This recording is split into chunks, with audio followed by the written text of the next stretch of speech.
नमस्कार, आप देख रहे हैं एबीपी न्यूज। मैं हूं आपके साथ शोभना यादव। दिल्ली के मंगोलपुरी में बीजेपी युवा मोर्चा के एक कार्यकर्ता की हत्या को लेकर पुलिस और पीड़ित का परिवार आमने सामने है। दिल्ली पुलिस का कहना है कि बर्थडे पार्टी के दौरान हुए झगड़े में बीजेपी कार्यकर्ता की हत्या की गई, जबकि पीड़ित के परिवार का आरोप है कि जय श्री राम के नारे की वजह से यह हत्या हुई है। रिंकू शर्मा नाम के बीजेपी कार्यकर्ता की बुधवार रात बेरहमी से हत्या कर दी गई। ये तस्वीरें भी हम आपको दिखा रहे हैं, सीसीटीवी फुटेज। इस वारदात का एक वीडियो सामने आया है जिसमें कुछ लोग लाठी डंडे लेकर आते हैं और रिंकू के घर के अंदर घुस जाते हैं। रिंकू पहले सिलेंडर उठाकर आरोपियों को डराने की कोशिश करता है और उसके बाद वो घर से बाहर निकलता है जहां आरोपियों के साथ उसका झगड़ा होता है। तो ये सीसीटीवी फुटेज हम आपको लगातार दिखा रहे हैं कैसे कुछ लड़के लाठी डंडे लेके रिंकू शर्मा के घर में घुसते हैं। रिंकू शर्मा पहले सिलेंडर से उन्हें डराने की कोशिश करता है। आरोपियों के साथ झगड़ा हो रहा है, इस तस्वीर में आप साफ देख सकते हैं।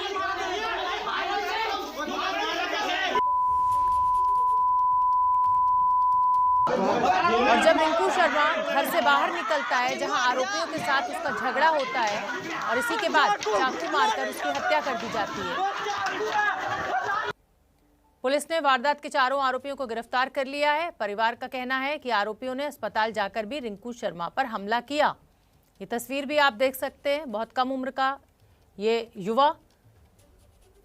पुलिस का कहना है कि आपसी झगड़े में ये चाकूमारी हुई और लेकिन परिवार का कहना है कि जय श्री राम नारा लगाने को लेकर यह हत्या की गई। मंगोलपुरी थाने के इलाके में एक बर्थडे पार्टी के दौरान कुछ लड़कों के बीच में आपस में लड़ाई झगड़ा हुआ और उस लड़ाई झगड़े के दौरान कुछ लड़कों ने एक जो रिंकू नाम का लड़का है उसको चाकू मार दिया था।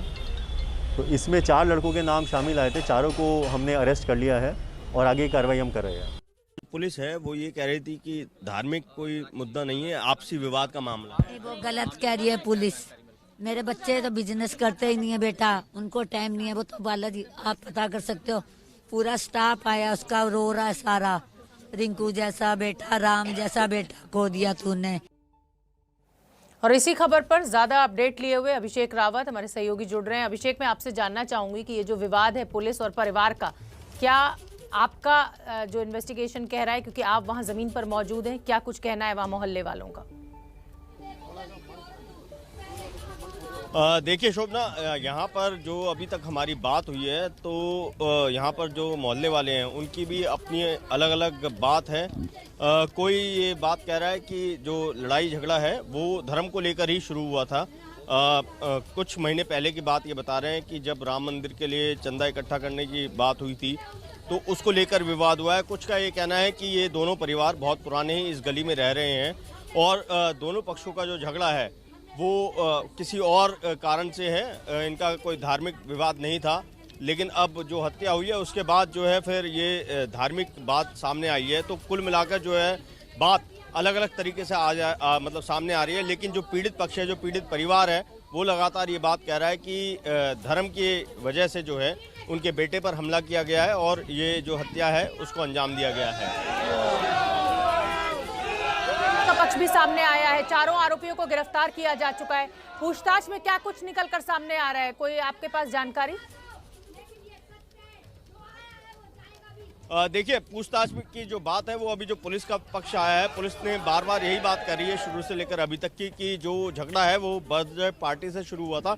आकाश नाम का एक लड़का है जिसका बर्थडे था और वहीं पर रिंकू गया हुआ था। उसी पार्टी के दौरान दोनों पक्षों के बीच में झगड़े की शुरुआत हुई है। अभिषेक, मुझे शोरगुल की आवाजें भी आ रही हैं। रहने वाले हैं बात। ये शोरगुल आपके पीछे किस तरह का हो रहा है, ये आप जरा दिखाइए तस्वीरें और बात कराइए जो लोग आपके आसपास खड़े हुए हैं। जी देखिए शोभना, यहाँ पर काफ़ी ज़्यादा भीड़ है। मैं अपने कैमरा पर्सन राजेश कुमार से कहूँगा कि वो एक बार यहाँ दिखाएंगे। तो लोग बाग जो यहाँ पर अभी एकत्र हुए हैं उनके बीच में गुस्सा है और वो बीच बीच में जो है नारेबाजी भी कर रहे हैं। और अभी फिलहाल जो है अंदर आम आदमी पार्टी के जो राखी बिरलान है, विधायक है स्थानीय, यहाँ पे वो परिवार के साथ यहाँ पे बात कर रही हैं, अंदर हैं। तो यहाँ पर कुल मिलाकर गुस्सा है लोगों के बीच में। वो ये कह रहे हैं कि धर्म को लेकर दिल्ली जैसे शहर में एक वारदात हो जाती है और उसको जो है रोका नहीं जा रहा है। तो कुल मिलाकर लोगों में गुस्सा है। यहाँ पर कुछ लोग हैं, उनसे भी बात करते हैं। आपका क्या नाम है और ये जो पूरा मसला है, इस पे आपको क्या जानकारी?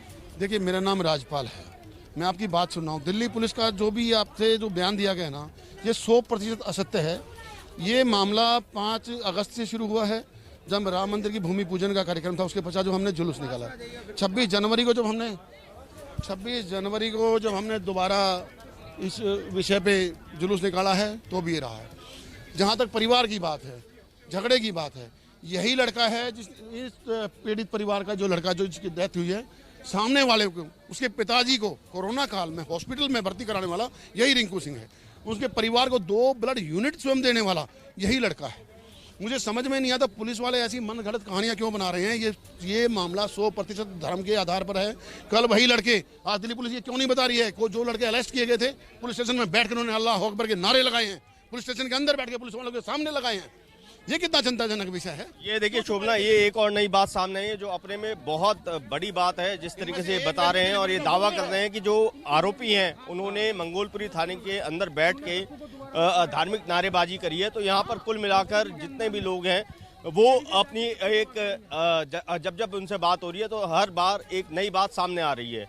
ठीक है, इसका मतलब पुलिस के जो कार्रवाई है उस पर लेकर ये नाराजगी है पूरी। एक बार एडिशनल डीसीपी ने जो बयान दिया था, जो पुलिस का रिएक्शन सामने आया था, वो हम अपने दर्शकों को सुनवाने की फिर से कोशिश करते हैं। लेकिन अभिषेक, मैं उस बीच आपसे ये भी जानना चाहूंगी कि जो परिवार है वो एक ही बात कह रहा है कि हम क्योंकि जय श्री राम के नारे लगाते थे इसलिए ऐसा कुछ हुआ है, लेकिन जो आरोपी पक्ष है उस परिवार का क्या कुछ कहना है, वो क्या वजह बता रहे हैं? देखिए शोभना, हमने जी असल में वजह अभी इसलिए स्पष्ट नहीं हो पाई है क्योंकि जो आरोपी पक्ष है वो अपने घर पे ताला लगाकर यहाँ से जो बाकी के सदस्य हैं वो सब यहाँ से जा चुके हैं, क्योंकि यहाँ का माहौल बेहद तनावपूर्ण है। अब ये वजह भी हो सकती है कि शायद उनको कोई डर हो, कोई आशंका हो कि उन पर कोई हमला ना हो जाए या फिर उनके यहाँ रहने से कोई विवाद नया खड़ा ना हो जाए, इसलिए वो लोग यहाँ पर ताला लगा के चले गए हैं। पुलिस ने उस परिवार के 4 लोगों को गिरफ्तार कर लिया गया है। यहाँ पर जो लोग हैं उनका कहना है कि एक और 5वां सदस्य है उस परिवार का, वो भी उसमें शामिल था, उसे भी गिरफ्तार करना चाहिए। तो अभी जो आरोपी पक्ष है उसका पूरा जो बयान है वो अभी तक सामने नहीं आ पाया है। ठीक है अभिषेक, आप नजर बना के रखिए। और इसी मामले पर बीजेपी प्रवक्ता संबित पात्रा ने ट्वीट किया है। उनका क्या कुछ कहना है अपने ट्वीट में वो आपके सामने है। रिंकू शर्मा, जय श्री राम। प्रवक्ता हैं बीजेपी के संबित पात्रा। और कंगना रनौत लिखती हैं, रिंकू के पिता के दर्द को महसूस कीजिए और अपने बच्चों या परिवार के सदस्यों के बारे में सोचिए। जय श्री राम कहने पर एक हिंदू की लिंचिंग कर दी गई। लेकिन अगर पुलिस की माने तो पुलिस का यह कहना है कि बर्थडे पार्टी में यह विवाद हुआ और उसी के बाद यह हत्या हुई। रिंकू के परिवार से मिलने के लिए मंगोलपुरी से आम आदमी पार्टी की विधायक राखी बिरला पहुंची। राखी से बात की एबीपी न्यूज संवाददाता अभिषेक रावत ने। सुन लेते क्या कुछ कहना है। जी, आपको ये घटना कब पता चला था और क्या क्या जानकारी आपको ये बताइए। देखिए, अभी मैं पीड़ित परिवार से मिलने के लिए आई हूँ। पुलिस से मेरी बात हुई है, 4 आरोपियों को पकड़ लिया गया है और हम लोग मांग कर रहे हैं कि कड़ी से कड़ी सजा जो है हर आरोपी उनको मिलनी चाहिए और परिवार को न्याय मिलना चाहिए। इस प्रकार का क्राइम, इस प्रकार के अपराध बिल्कुल भी बर्दाश्त नहीं किए जाए। पुलिस से जो बात हुई है, जैसे पीड़ित पक्ष धर्म वाला मुद्दा बता रहा है, क्या पुलिस से ऐसी कोई जानकारी? पुलिस या आप स्थानीय विधायक भी हैं, आपको अपने स्थानीय तौर पे कोई एसएचओ से बात हुई है, स्थानीय लोगों से बात हुई है। बहुत जल्दी सारी चीजें सबके सामने आ जाएगी। ये पार्ट ऑफ इन्वेस्टिगेशन है। एक बार पुलिस आ जाए और फिर बात करते हैं। और मैम, आप स्थानीय विधायक के तौर पर आए हैं या पार्टी की तरफ से आपको भेजा गया? ना मैं पार्टी के तौर पर आई, ना मैं विधायक के तौर पर आई। मैं एक बेटी भी हूँ, एक बहन भी हूँ, एक महिला भी हूँ और एक इंसानियत भी मेरे अंदर है। जो भी क्षेत्र में हुआ है बेहद दुखद है। प्रतिनिधि होने के तौर पर मेरी जिम्मेदारी बनती है और इंसानियत के तौर पर भी मेरी जिम्मेदारी तो आप इनको इंसाफ की लड़ाई में इनके साथ हैं? हर तरीके से न्याय की गुहार, न्याय की हमें उम्मीद है और जो आरोपी उन्हें कड़ी से कड़ी सजा मिलनी चाहिए। स्थानीय विधायक राखी बिरलान भी यहाँ पर पीड़ित पक्ष से मिलने के लिए पहुंची है, जिनका कहना है कि मैं ना तो विधायक के तौर पर यहाँ आई हूँ, ना ही आम आदमी पार्टी के प्रतिनिधित्व को लेकर यहाँ पहुंची हूँ। मैं यहाँ पर एक बेटी के तौर पर आई हूँ और इंसाफ की इस लड़ाई में मैं पीड़ित परिवार के साथ रहूंगी। कैमरा पर्सन राजेश कुमार के साथ सहयोगी दिलीप बुंदवाल के साथ अभिषेक रावत, एबीपी न्यूज, दिल्ली।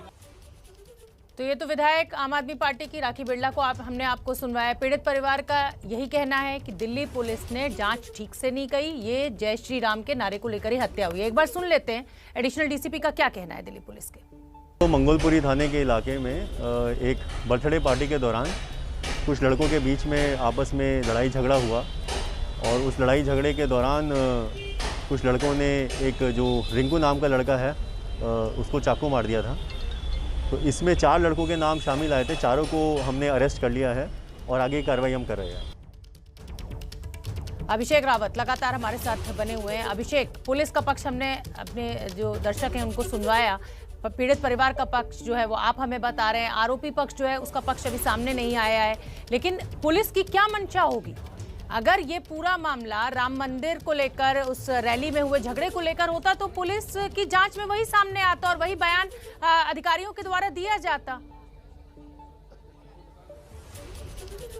देखिए शोभना, इसमें जो अगर हम पुलिस की मंशा की बात करें तो अभी स्पष्ट तौर पे तो हम उस पर कोई भी सवाल या फिर मंशा क्लियर नहीं कर सकते हैं। लेकिन एक बात जो सामने आई है, जो पीड़ित पक्ष से ही हमें पता चली है, जैसा पीड़ित पक्ष ने आरोप लगाया था कि जब राम मंदिर के लिए जो रैली यहाँ निकाली गई थी उसके बाद ये विवाद शुरू हुआ था।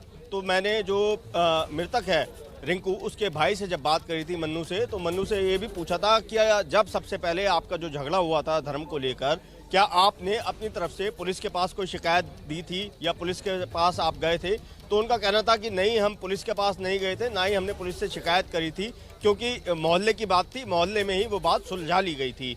तो यहाँ पर जो बात आ रही है कि पहले जो धर्म को लेकर झगड़ा हुआ था वो पुलिस अभी क्यों नहीं बता रही है, उसका स्पष्ट कारण ये है क्योंकि ये लोग पुलिस के पास पहले पहुंचे नहीं थे। अब 10 तारीख को जब ये वारदात हुई है तो जो एफआईआर हुई है उसमें उन्होंने ये जरूर मेंशन करा है, लिखा है कि अक्टूबर में दशहरे के दौरान जो है झगड़ा हुआ था। लेकिन अब जो ये लोग बता रहे हैं ये 5 अगस्त की बात कर रहे हैं, तो कहीं ना कहीं यहाँ पे भी थोड़ा सा समय को लेकर डिफरेंस आ रहा है। बिल्कुल ठीक है अभिषेक, आप बने रहिए। और अब से कुछ देर पहले अभिषेक रावत ने दिल्ली के मंगोलपुरी में पीड़ित रिंकू शर्मा के परिवार से उस रात की वारदात के बारे में बात की थी, वो आपको सुनवा देते हैं।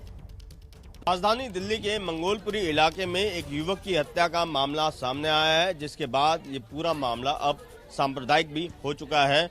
मरने वाले युवक का नाम रिंकू है, जो इसी घर में रहता था और ये झगड़ा लगभग 2 दिन पहले रात के समय इसी गली में शुरू हुआ था।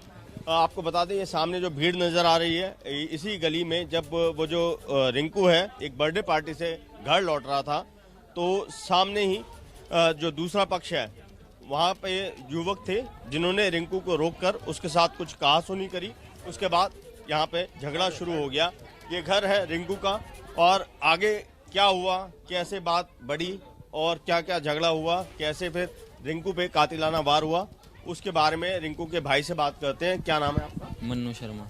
मन्नू जी, ये बताओ कि परसों रात को क्या हुआ था, कैसे झगड़े की शुरुआत हुई, क्या कोई पहले भी झगड़ा रह चुका था? पहले बस यही था कि 5 तारीख को जो हमने राम यात्रा निकाली थी, 5 तारीख का 5 अगस्त 2020, उसी में थोड़ी सी अनबन हुई थी।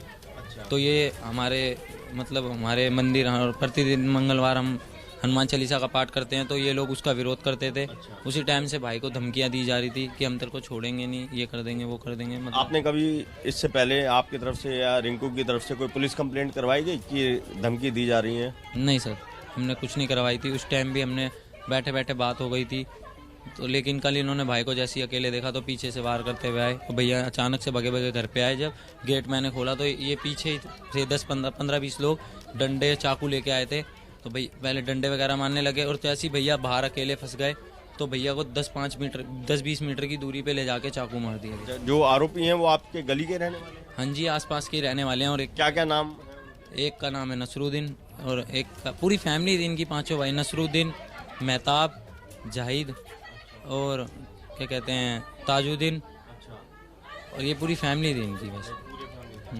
एक वीडियो और सामने आया है जिसमें जो है वो जो आपके भाई हैं उन्होंने येलो जैकेट पहनी हुई है और वो खुद पहले जो है एक चाकू सा लेके बाहर निकले हैं घर से। हमारे घर पे आए थे मारने, तो ये उन्हीं का था, और भैया अकेले फंसे हुए थे उस टाइम। ये सब वही लेके आए थे, ऐसा कुछ नहीं था भैया का। ये जब हमारे घर में पहले मारने आए थे तो भाई और जब जैसे ही भैया बाहर गए हैं तो उन्हीं का जो था सामान वगैरह जो भी लाए थे वो चाकू वगैरह उसी में वो उठाया तो लेकिन वो भारी उन्होंने छीन के दोबारा मार दिए गए। और अब पुलिस से अगर आपकी बात हुई तो पुलिस का क्या कहना है? पुलिस ने सिर्फ 4 जनों को अरेस्ट किया और सुनने में आई है कि अभी जो 5वें को अरेस्ट किया था कल रात, उसको छोड़ दिया गया, जो इनका मेन हेड है। दिल्ली पुलिस का कहना है कि बर्थडे पार्टी के दौरान झगड़े में रिंकू की हत्या हुई, लेकिन रिंकू की मां दिल्ली पुलिस के इस दावे पर सवाल खड़े कर रही हैं। रिंकू की मां से बात की एबीपी न्यूज संवाददाता अभिषेक रावत ने, उनको भी सुन लेते हैं। हमारे साथ इस समय रिंकू शर्मा की मां और बहन हैं, उनसे बात करते हैं कि घटना वाले दिन क्या हुआ था, कैसे सब ये पूरी घटना हुई, क्योंकि ये जो है उस पूरे मामले के प्रत्यक्षदर्शी भी हैं। जब रिंकू के साथ जो झगड़ा हुआ था तो आपने पूरा सब कुछ देखा था, क्या हुआ था उसका? सर वो बीजेपी के नेता मेरे भी रहता था, जब टाइम मिलता है वो हनुमान का भक्त है, जय श्री राम का नारा लगाता था, वो लोग चिढ़ते थे सर, इसकी वजह से मेरा बेटा ले लिया इन्होंने और मुझे इंसाफ चाहिए, मेरे बच्चों को नौकरी चाहिए। शुरुआत में जो पुलिस है वो ये कह रही थी कि धार्मिक कोई मुद्दा नहीं है, आपसी विवाद का मामला है। वो गलत कह रही है पुलिस, मेरे बच्चे तो बिजनेस करते ही नहीं है बेटा, उनको टाइम नहीं है, वो तो बालाजी आप पता कर सकते हो, पूरा स्टाफ आया उसका रो रहा है सारा, रिंकू जैसा बेटा, राम जैसा बेटा खो दिया तूने, बस वो बीजेपी का नेता में भी चला जाता था। एक वीडियो भी आया जिसमें खुद आप भी रिंकू को रोक रहे हैं, पहले वो सिलेंडर उठाता है, फिर हाथ में चाकू लेके बाहर निकलता है घर से, आप चाकू वीडियो में उसके हाथ में दिख रहा है, मतलब आप रिंकू के पास नहीं था सर, ये गलत बात है। देखा है आपने? वो चाकू रिंकू के हाथ में नहीं है, वो चाकू सेकंड पर्सन के हाथ में है, रिंकू के हाथ में डंडा था, क्योंकि वो 30 से 40 लोग थे, उसको मारने की कोशिश कर रहे थे, वो घर पे आग लगाना चाहते थे, उन्होंने गैस का रेगुलेटर भी खोल दिया था। दिल्ली में बीजेपी युवा मोर्चा के कार्यकर्ता की हत्या को लेकर राजनीति गर्म है। अब आम आदमी पार्टी का बयान सामने आया है। आम आदमी पार्टी के नेता दुर्गेश पाठक ने कहा है कि इस घटना को सांप्रदायिक रंग नहीं दिया जाना चाहिए, जो भी दोषी हो उसके खिलाफ कड़ी कार्रवाई होनी चाहिए, उसे फांसी की सजा दी जानी चाहिए। तो मामले को सांप्रदायिक रंग ना दिया जाए, ये आम आदमी पार्टी की तरफ से बयान सामने आया। सबसे कठिन धारा के मुताबिक सजा मिले, ये भी कहना है। मर्डर को धार्मिक मामला ना बनाया जाए, यह आम आदमी पार्टी के नेता दुर्गेश पाठक का बयान है। दिल्ली के मंगोलपुरी में रिंकू शर्मा की हत्या के बाद राजनीति गर्म है। आप ये तस्वीरें भी देख सकते हैं, जब कुछ लड़के रिंकू शर्मा के पीछे उसके घर में लाठी डंडे लेकर घुसे, तो बुधवार रात घर के बाहर चाकू मारकर रिंकू शर्मा की हत्या कर दी गई थी। लगातार हम आपको बता रहे हैं, आप देख सकते हैं, दिल्ली के प्राइवेट अस्पताल में लैब टेक्नीशियन का काम करता था रिंकू शर्मा। रिंकू बीजेपी युवा मोर्चा का कार्यकर्ता भी था। आप ये देख सकते हैं कैसे लाठी डंडे लेके ये 5 से 6 लड़के रिंकू शर्मा के घर पहुंचते हैं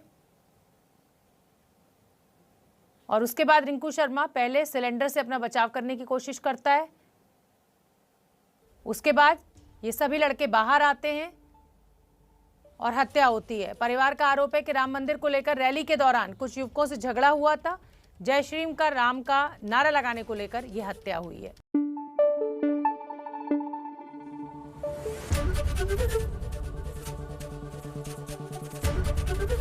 एबीपी न्यूज आपको रखे आगे।